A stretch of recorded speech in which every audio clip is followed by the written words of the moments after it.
Corded Books and One Click Digital present Black Sheep by C.J. Lyons, narrated by Nick Landrum. One Click Digital provides free audiobook downloads in partnership with thousands of public libraries. To see if One Click Digital's extensive catalog is available to you, visit your library's website. And now, Black Sheep. Chapter 1. "Drop the gun!" Caitlin Tierney shouted to the FBI agent.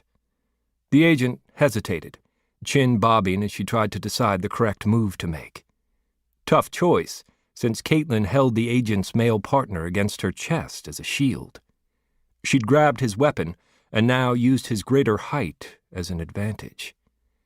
The only portion of Caitlin's 5'6" frame visible to the female agent was Caitlin's hand, holding his own weapon to his head. The female agent held her weapon steady, aiming at her partner and Caitlin behind him. Fat lot of good that was going to do her, but it was standard procedure. Caitlin braced herself against the larger agent. He smelled minty fresh, as if he'd chewed gum or used mouthwash before following his partner into this squalid dump of an apartment. Sweat trickled down from his hairline, beading at the back of his collar. His hair had been freshly trimmed. His skin still held tiny nicks from the razor. She glanced around. He was her only cover. The rest of the apartment was bare of furniture, except for a sagging tweed couch shoved against the far wall and a coffee table made of cheap 2x4s. Back to the wall, Caitlin's only exit was the door to the right of the female agent across from her.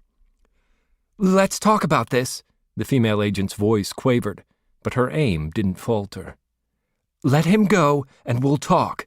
"Shut up, or I shoot him," Caitlin responded, effectively removing the agent's best weapon, her command authority. Hard to negotiate or intimidate when you can't speak. "Drop your gun, now!" Make a choice, Caitlin thought. The overhead ceiling fan swooshed, barely stirring the air with its listless movements. The place stank of mold and sweat, of windows that didn't open, shag carpet, decades out of date, and too many years of too many people making too many bad decisions.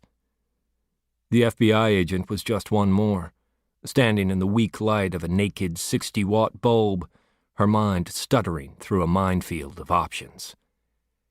"Don't make me do it. Choose. Just choose." The agent didn't choose.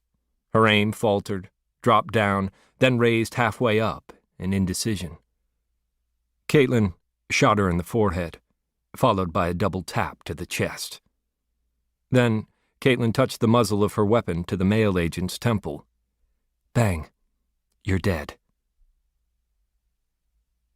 "Tierney!"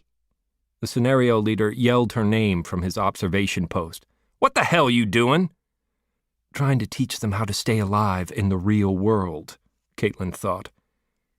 She'd been where these new agents in training were, forced to choose between following procedure and taking a chance on her instincts. 6 months ago, when she'd had a gun to her head and another pointed at her partner, Caitlin surrendered her weapon. If she hadn't, she'd be dead. And so would 500 innocent civilians. But she'd done it consciously, knowing her Glock wasn't her only weapon, that it wasn't even her best weapon. These NATs needed to learn to think like that. It might save their lives someday. The scenario leader, Mike LaSavage, one of the FBI hostage rescue team members, clomped over to her, aiming his clipboard as if it were a weapon. "Supervisory Special Agent Tierney, a word, please." Caitlin removed her helmet and rubbed her right temple, lifting her short red hair, matted by the training gear, away from the itchy scar. She glanced at the female NAT she'd shot. The woman trembled. Her hand touched her face shield, coming away with neon green paint on her fingers, the color of Caitlin's simunition. She needed to make a decision, Caitlin muttered, wiping her own sweaty palms against her black cargo pants.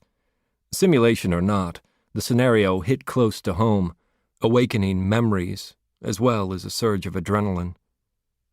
The purpose of this exercise is to allow agents and To keep listening to this audiobook, I've left you a link in the description so you can do it, at no cost thanks to Audible's 30-day free trial.